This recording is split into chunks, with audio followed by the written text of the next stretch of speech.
Maestra Stephanie Enaro, una reconocida internacionalista, maestra en geopolítica, territorio y seguridad del King's College de Londres, académica de la Universidad Iberoamericana. Antes que nada, maestra, gracias de verdad, aprecio mucho tu apertura y tu generosa participación en nuestros espacios.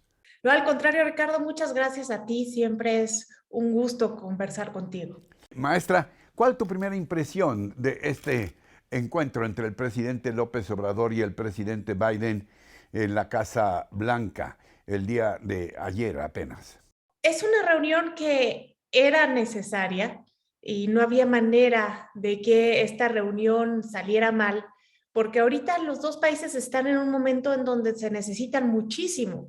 Recordemos que tenemos una pandemia que sigue corriendo de fondo, una inflación que está subiendo a niveles nunca Sí. antes vistos en ambos países y que, por cierto, en Estados Unidos ya llegó al 9.1 en el mes de junio, y una guerra en Ucrania que también contribuye al aumento de los precios y que hace necesario reforzar las alianzas, aparte de que también está el problema migratorio en donde 860 personas, Ricardo, son detenidas cada día en la frontera entre México y Estados Unidos.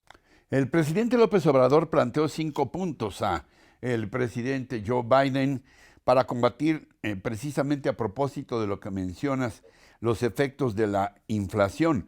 Propone, en resumen, aumentar el abasto de gasolina en la zona fronteriza, ofrece gasoductos para transportar gas de Texas a otros estados, quitar aranceles, un plan de inversión para fortalecer el mercado interno y dejar de importar, dijo, de otros continentes. Es viable que, bueno, y por supuesto el tema de la entrega de visas temporales, es viable que se encuentren vías de propuestas claras, efectivas para todos estos puntos.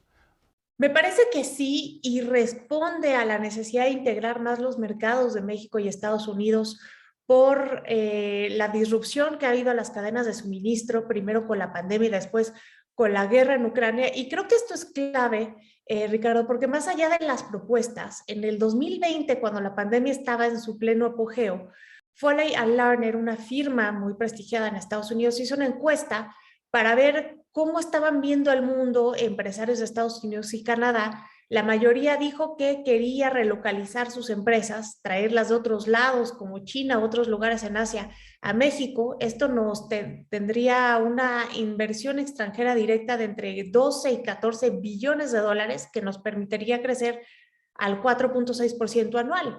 Podríamos estar aprovechando este Sí. momento, pero claro, todo depende de cómo esta administración juegue sus cartas, porque hasta ahora las propuestas suenan maravillosas, pero creo que el éxito va a ser realmente cuando se puedan implementar con eficacia.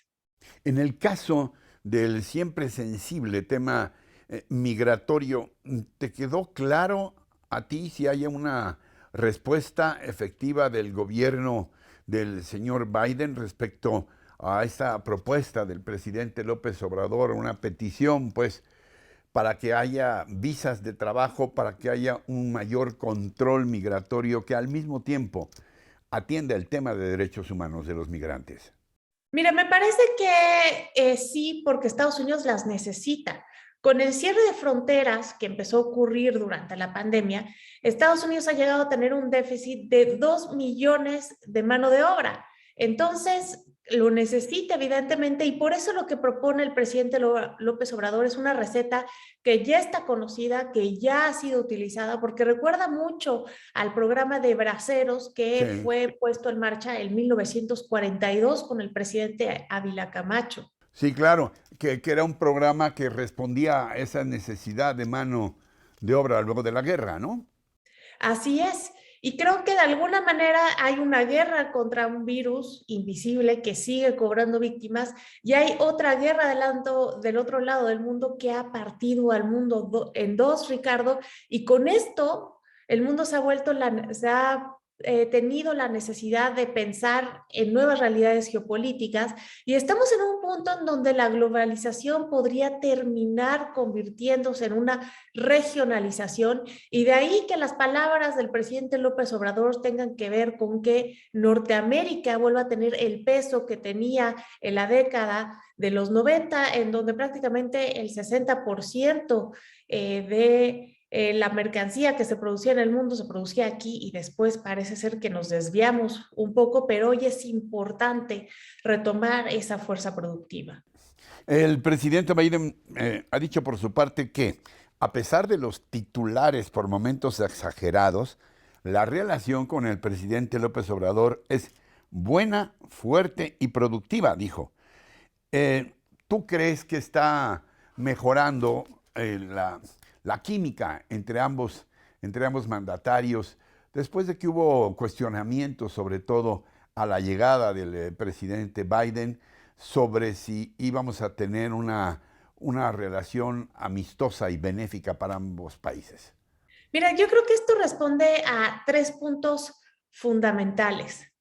El primero es que mientras el gobierno de México siga cumpliendo con lo que a Estados Unidos le interesa, que principalmente es detener a los migrantes, el gobierno de México puede decir lo que quiera sin que esto tenga consecuencias y ya se está viendo.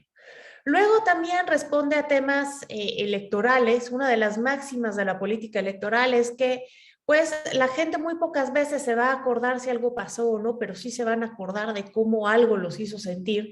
Y de alguna manera, esta rebeldía ante Estados Unidos se transmite en capital político en un momento difícil. Y creo que también, más allá de estar alejados, creo que a través del embajador Ken Salazar, Estados Unidos se ha acercado bastante a la administración porque por más que digan que ha abandonado los intereses de Washington y que ahora responda a los de López Obrador, yo creo que esto es producto de una estrategia y que incluso la retórica del embajador cuando opina sobre temas tan controversiales de la historia mexicana como la elección del 2006, en donde ya él también comienza a dudar de su legitimidad, pues nos habla de que ya está alineándose con la línea discursiva del gobierno y que esto, lejos de alejar a Estados Unidos, los acerca a esta administración y que eso es realmente lo que a Estados Unidos le interesa. Dime, ¿qué papel está jugando y puede jugar el Congreso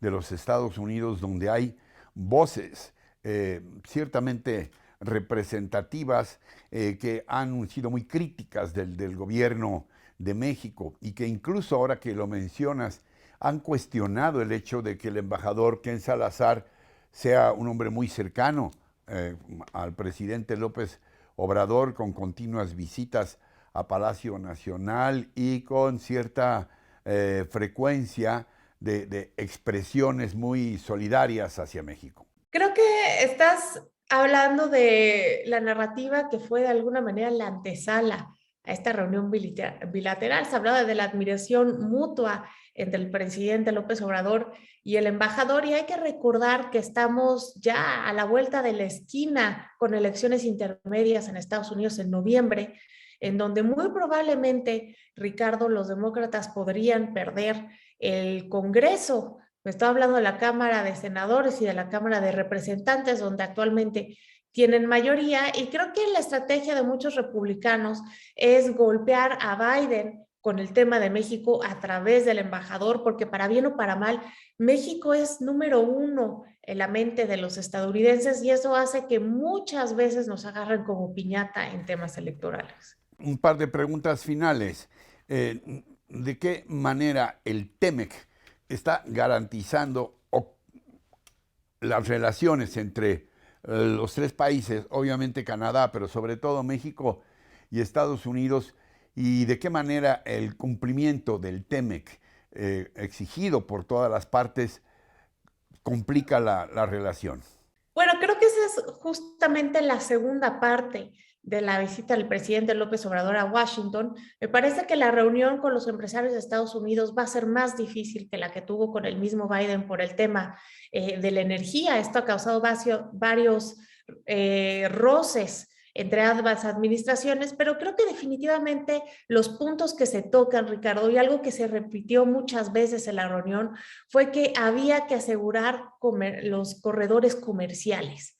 Y Sí, esto nos habla de alguna manera del regreso de esa primacía, de esa arquitectura de la paz que Estados Unidos comenzó a trazar después de la Segunda Guerra Mundial, que fue asegurar la paz, la estabilidad y su hegemonía a través del comercio. Creo que de alguna manera esto vuelve a estar en boga hoy en día, más que nada por el tema de la división del mundo, el auge de China que promete rebasar a la economía de Estados Unidos ya en el 2028, y esto obviamente es una manera de asegurar la lealtad de México, porque obviamente nuestra economía depende el más del 80% de la de Estados Unidos, para allá van la mayoría de nuestras exportaciones, y obviamente después de esta cumbre de América Latina que terminó siendo un abismo en donde se contrasta con el liderazgo de China en la región, porque la sí. tercera reunión de China con la CELAC que presidió México en el 2021 no tuvo ninguno de estos problemas, y creo que por eso el TEMEC hoy